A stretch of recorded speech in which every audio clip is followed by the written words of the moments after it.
Hey everyone, welcome back to the FU Cancer Podcast. Today we're diving into the world of functional nutrition, a personalized food-first approach to healing and resilience, featuring Ginger Hultin, a board-certified specialist in oncology nutrition, an integrative dietitian, and the founder of the Seattle-based Ginger Hultin Nutrition.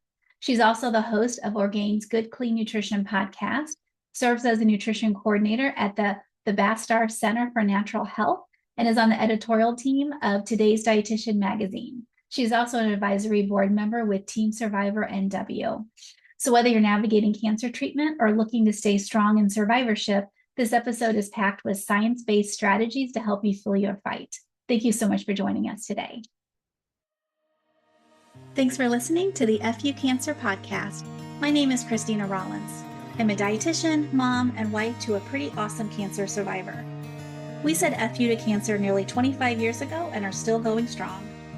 I'm excited to share the FU Cancer movement, where we are a community of survivors, fighters, caregivers, and advocates, connecting our shared experiences, passion, and determination to live a holistic and well-balanced life. Stay tuned, because we've got a lot to talk about. Ginger, thank you so much for being here with us today. I'm so excited. This is my very favorite topic. So let's start with the basics. Define for us functional nutrition and how that specifically impacts those going through or recovering from cancer treatment. Yeah, functional nutrition, sometimes I call it integrative or holistic nutrition. It's an individualized or personalized approach. And one of my favorite ways to describe it is a systems-based approach. So instead of like, oh, you have nausea from treatment, it's like, why is that happening? What are all the factors included? What are we going to do about it? So, what we're really looking for in this modality is the root cause and the why behind the reason things are happening. Why are these labs off? What does this mean for you? How do you as a person fit into it? So, I think it's really the level of personalization that gets me so excited. And honestly, I find that creates a lot better outcomes. People come to me for that. They're like, I don't want to just be given standard advice or a pamphlet. I really want a deeper dive. I want to share research. And so for cancer care, that means we're not looking just at like eat more food, calories, and protein, but it's like what's going on with inflammation? How's your digestion? What's going on with your immune system? What are the medication or supplement nutrient interactions? And then also let's look at you 5 or 10 years down the line. Like, what does your recovery look like long term? And then I always ask people about stress, sleep, when they take their medications, supplements, meal prepping, and planning fitness. So to me, it's way more about just like eat this food. It's really a holistic look at your care. So it sounds like it's a really great example of this person-centered care that we preach about, that you're really taking the individual and creating a plan around them versus taking a plan off the shelf and saying, here you go. 100%. And it works. Like it works for people. They do better when it's personalized. And a lot of folks don't realize in cancer treatment, it changes day by day. And so just having a plan in the beginning, it can't carry you through. It has to change with you over time in a personalized way. What are some of the common functional goals that you see, occurring in cancer care? Yeah, there's so much that we can do. One of my favorite things to talk about that people don't even realize is that nutrition, functional nutrition, can help tolerance to treatment. So it helps you feel better in treatment, have less side effects, and stay in treatment. A lot of people don't realize that staying in treatment and getting all your treatments is actually pretty hard to do. And it's something that nutrition can really help you with.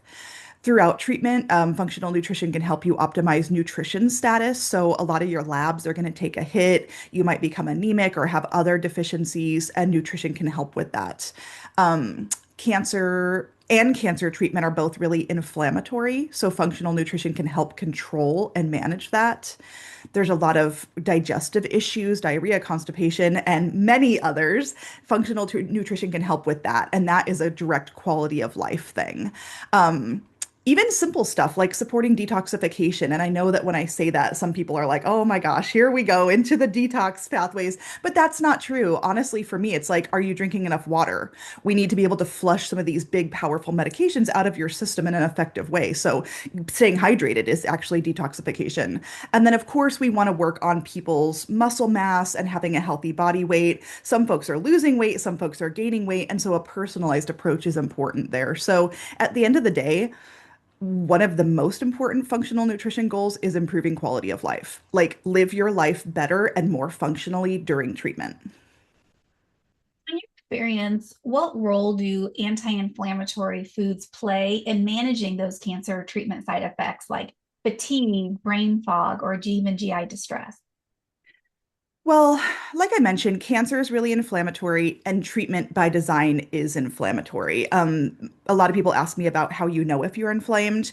You can feel it, right? Like you mentioned, like pain, fatigue, brain fog, that kind of thing. But you can also test for it. So a lot of my patients are getting the lab. CRP stands for C-reactive protein. It's something you can test for in the blood, and it should be really low, maybe 0, 1, 2, 3. I mean, I'm seeing people come back in the 40s, 50s, like really, really high markers of inflammation. So we know that's happening.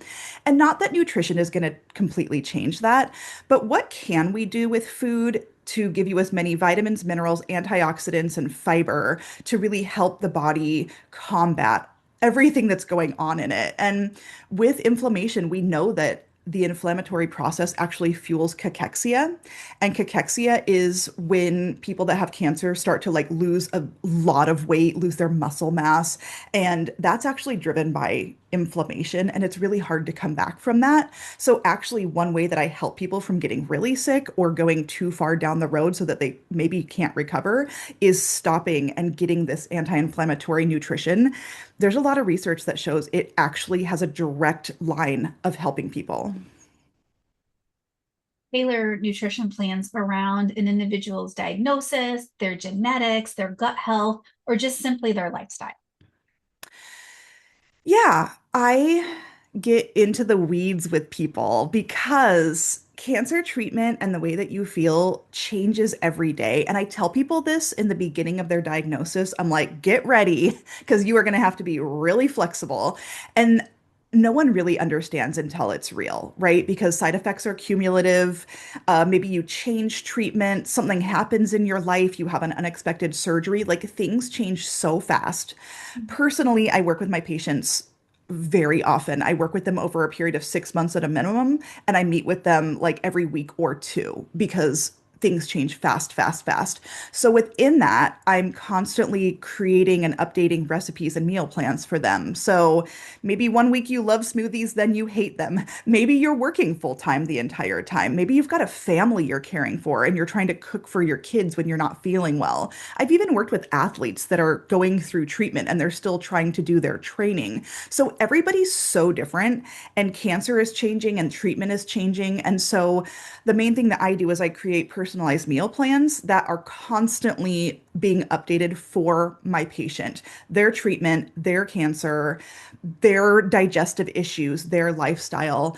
And then the other thing that's important to know is like cancer isn't cancer. Cancer is like 100, maybe 1,000 different diseases. So whether you have breast or skin or colorectal or brain, like where the cancer is, how it's manifesting in your body, what kind of treatment you're on, like all of that needs to be personalized. The type and rate of cancer, I would say, makes a huge difference.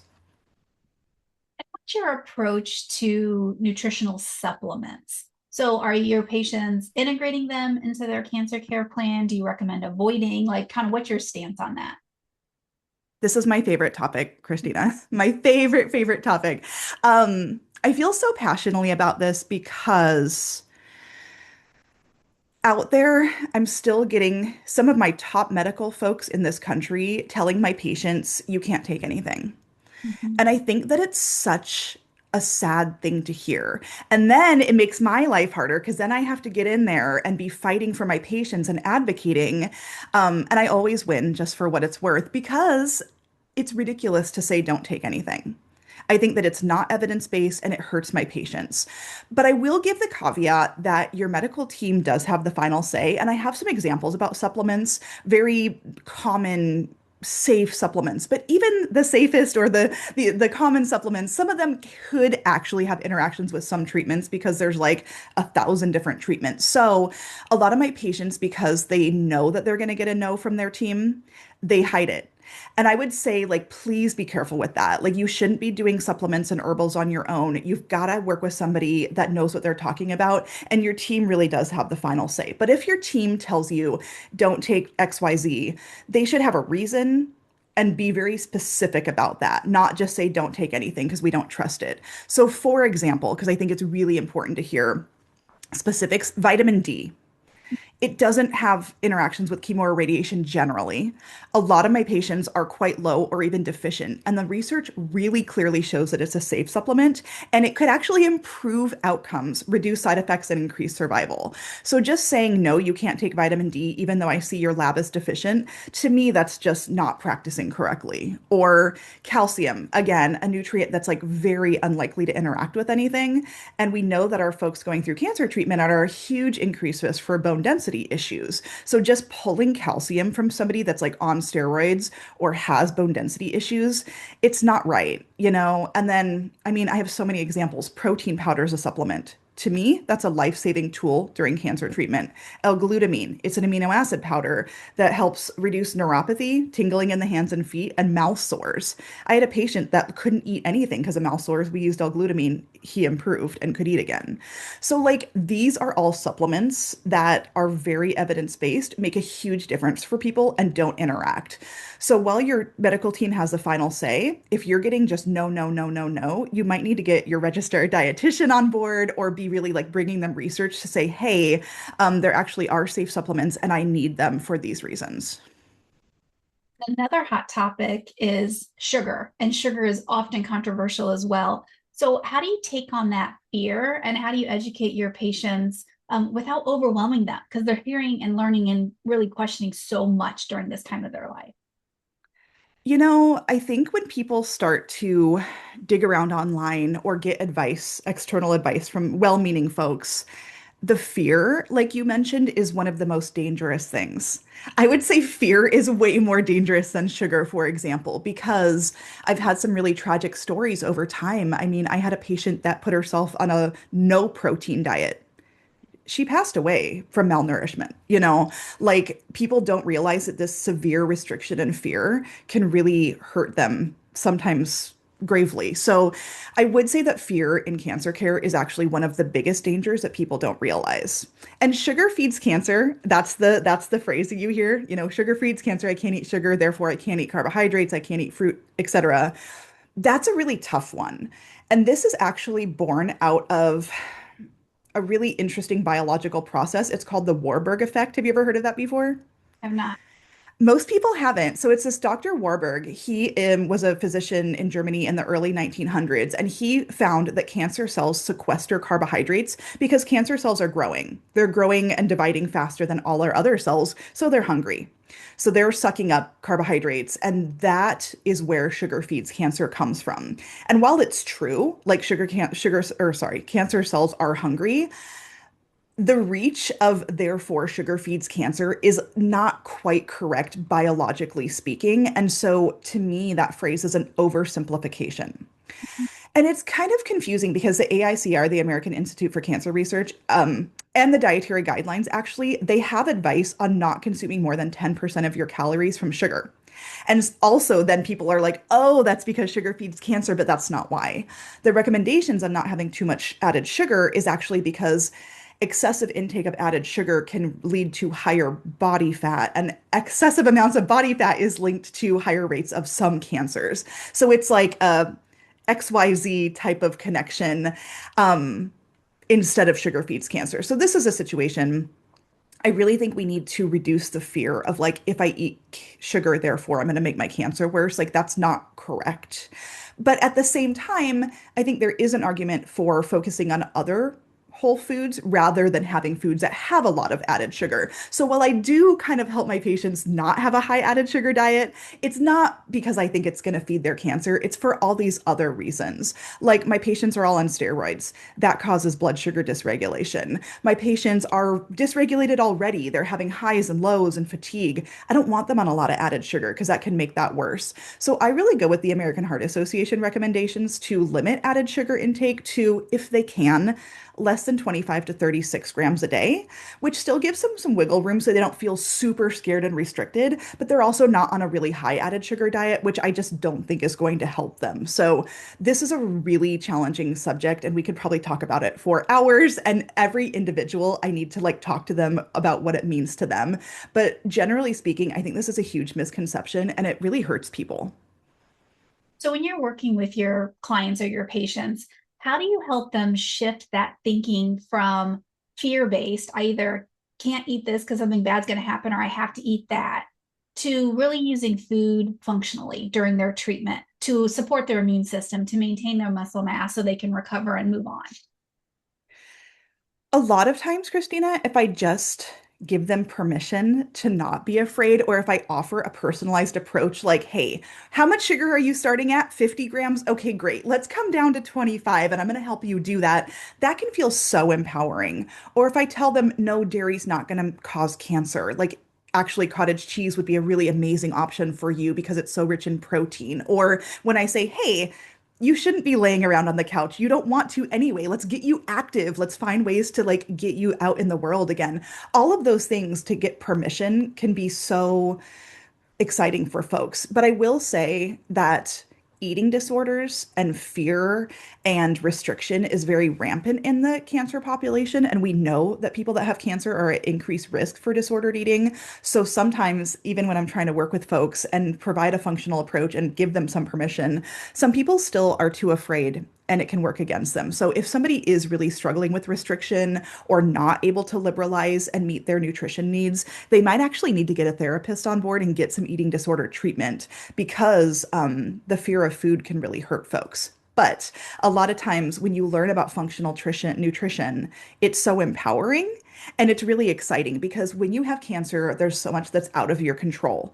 You're in treatment, you can't control your schedule, you can't control your side effects. Sometimes everything is really moving fast, but you can control your nutrition.